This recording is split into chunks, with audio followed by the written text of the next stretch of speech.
Mr. Vice Chancellor, Carleton graduates and guests, it's my pleasure and privilege to introduce our honorary doctoral recipient, Liban Abokor.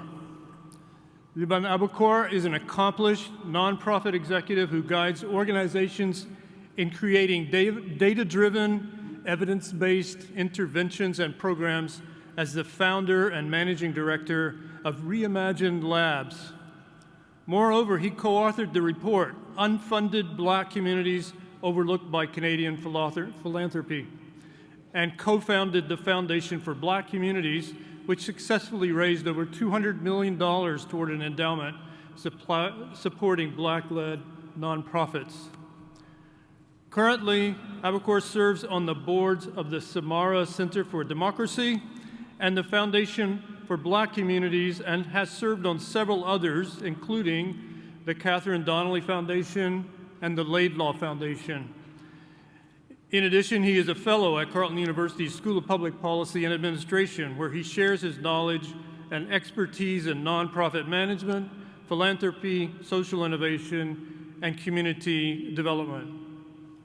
Mr. Vice Chancellor, in recognition of leadership in making philanthropy more justice-oriented and better prepared to serve Black communities, I request that you confer the degree of Doctor of Laws, honoris causa, upon Liban Abokor.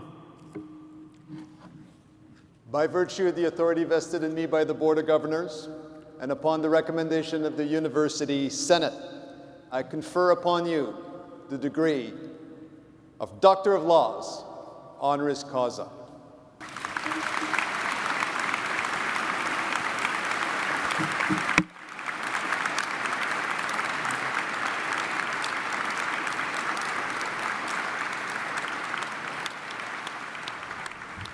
Good afternoon, everyone. Thank you again for that wonderful introduction. And thanks again to all of you for that incredibly warm welcome. Carleton University has been an incredibly important part of my journey over the last few years, so I'm incredibly grateful to be recognized today through this honorary doctorate. I want to take a moment to thank Dr. Benoit Antoine Becron, President of Carleton University, and the Senate for conferring this incredible honor on me. I also want to thank and take a special moment to thank Professor Susan Phillips and the wonderful faculty and students in the Philanthropy and Not-for-Profit Leadership Program. Susan and I were brought together at a critical moment in my work, and I'm incredibly thankful for her support, guidance, and friendship.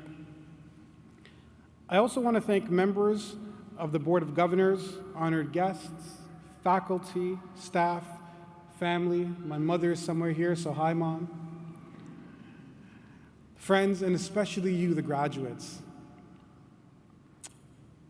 This is your day, and I'm incredibly proud to be here with you.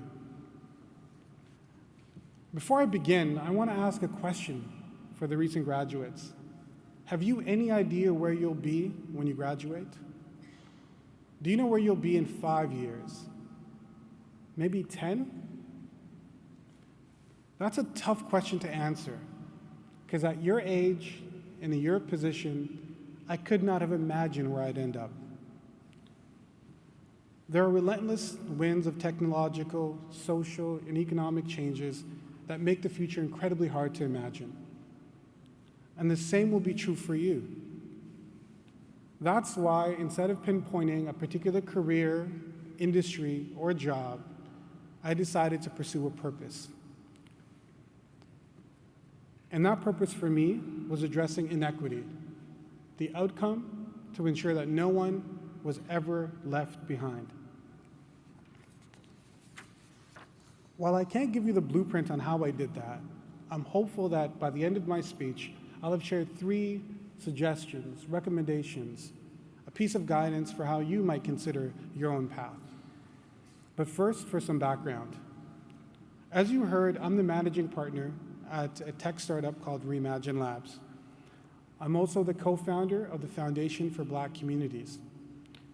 I'm also a former political staffer. I've worked a day in private equity. And I've also led social and economic development initiatives at the largest housing organization in the country. So that's philanthropy, healthcare, housing, education, philanthropy, and now technology.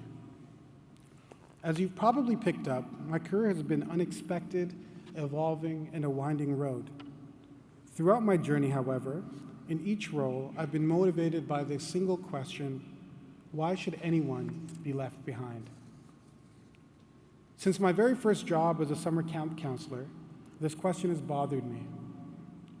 So let me take you back for a moment in time. It's 1999. I'm preparing my troop for an exciting trip to a water splash park. While I'm doing my final check, I noticed that one of the children didn't pay the $5 fee, and the other didn't bring their swim trunks. So I asked an older counselor for support, and they quickly gave me a solution. They went into their pocket and they gave me $5 to pay for the fee and $20 to buy the other child a swim trunk. So here I am. I had a plan, and now I had the necessary finances. But just as we're about to exit, a manager pulled me aside. They insisted that I remove the two young children. They said the rules are the rules. You don't pay, you don't go.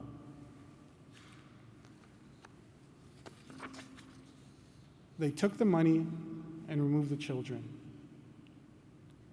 The children, just 5 and 6 years old, were devastated. They couldn't understand why they weren't allowed to join their friends. They couldn't understand why they were being left behind.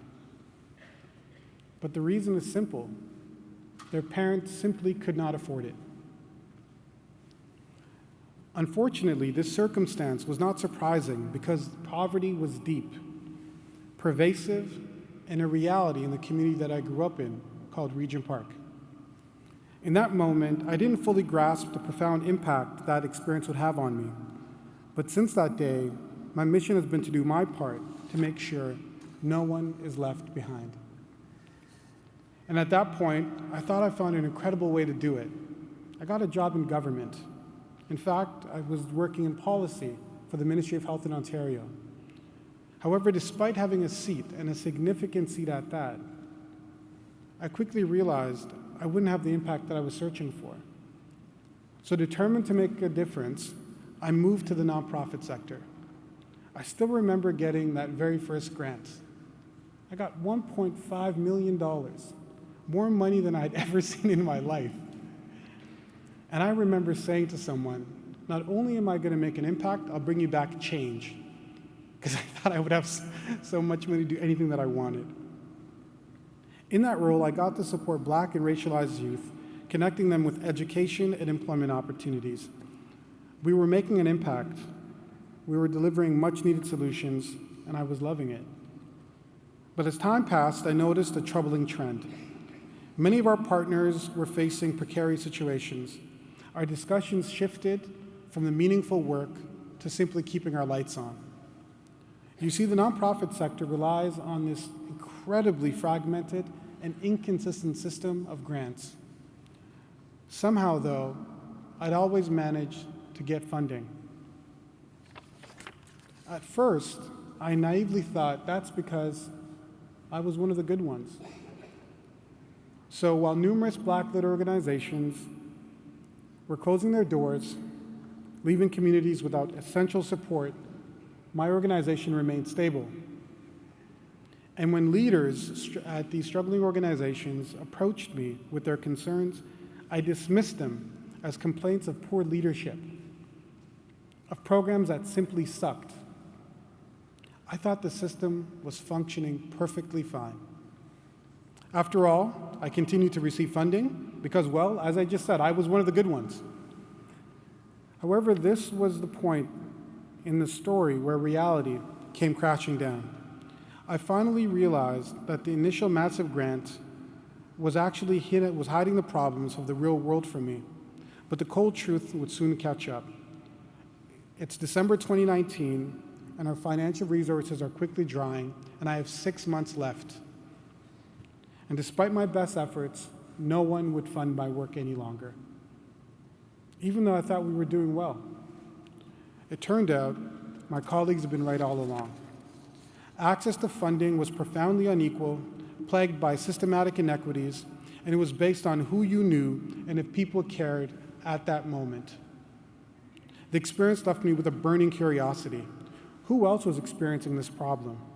And was the nonprofit sector actually leaving Black communities behind? I started speaking with Black leaders and grant makers across the country, eager to hear their stories and experiences. What I discovered was disheartening. The philanthropic sector was systematically underfunding Black communities, leaving us without opportunities we deserved. I realized that if we wanted to address this injustice, we couldn't rely on those who had forgotten us to somehow wake up. Instead, we had to take matters into our own hands. And so, the idea of creating a foundation that specifically funded Black people was born. However, we knew that that anecdotal evidence alone would not be enough to bring this reality true. We needed a more compelling narrative. And that's when I connected with Professor Susan Phillips and Carleton University. Together, alongside the Network for the Advancement for Black Communities, we compiled a report aptly named the Unfunded Report, which you just heard about. It ultimately led to the establishment for the Foundation for Black Communities. Through the report and our relentless advocacy, the Government of Canada announced a historic $200 million endowment, becoming the seed for the Foundation's work. Today, it's the single largest source of capital for any Black community in the history of Canada.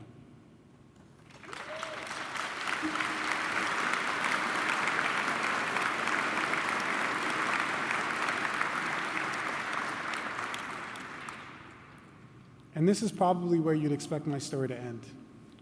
Mission accomplished, problem solved, but that's not the case. You see, even though we had created a source of capital for these organizations, a new curiosity arose.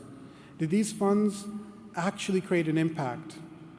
In short, were they actually able to create opportunities and ensure that no one was being left behind? So I looked into it. You see, Canada's philanthropic sector gives away between $8 to $9 billion a year. But for many of the programs we fund, we don't actually know if they make an impact. And well-funded organizations hire premium consultation firms like Deloitte, your McKinsey, your Accenture, to design effective programs and grant applications. But the majority of organizations, those organizations that support communities like the one I grew up in, for example, can't pay that premium price. So yes, organizations get money, funders find places to put money, but many organizations, and therefore communities they serve, still get left behind because of suboptimal programming. Seeing this problem, I created Reimagine Labs to take emerging technology like machine learning and AI and big data to create low-cost, self-service research and decision-making tools, which can be used by those nonprofits that cannot afford to pay those prices. That problem, and the problems I've worked to solve before, and the problems that I'll work on next, all stem from the original mission to not leave anyone behind. So that's my passion in my life. But what does that mean for you? Well, I think there are 3 lessons that you can take away from what I've just shared, and hopefully from what I've learned. The first lesson is, if you see a problem, do not assume someone else is solving it. From something as small as litter to addressing systematic injustice, don't think for a minute that someone is solving the problem that you are ignoring. But you'll probably need help. Which leads me to the next lesson. Dream out loud. No one achieves anything without finding the right people who can help. So you've got to speak about your dreams because you have no idea who's dreaming the same dream. Once I discovered how underserved Black organizations were by the nonprofit sector, I started building the case for building the Foundation for Black Communities. But I could not have done it alone. I needed to find others who were dreaming the same dream, like my co-founders, Jacob Leamar, Rebecca Darwint, Dr. Joseph Smith Jr., and my really good friend, Kofi Acheampong. Also, I found dreamers in Professor Phillips and countless others. And I still dream out loud. And I'm doing that here today, connecting with you. And that brings me to my third and final lesson. Be the leader you need. Look around. For all of us here in this room, there are countless others who aren't sitting alongside us because they have been left behind. Not because they weren't determined enough, not for any good reason at all, in fact, except for lack of opportunity. So for you, by virtue of being in this room, we need to be leaders who transform this world towards one that sees no one left behind. And that goal, the vision of a world that could be, is realer than it's ever been, but not without you. So remember this, the problem you care about is yours to solve. The dream you dream is waiting to be shared. And now, more than ever, your leadership is what we need. So congratulations, graduates. The world awaits. Thank you.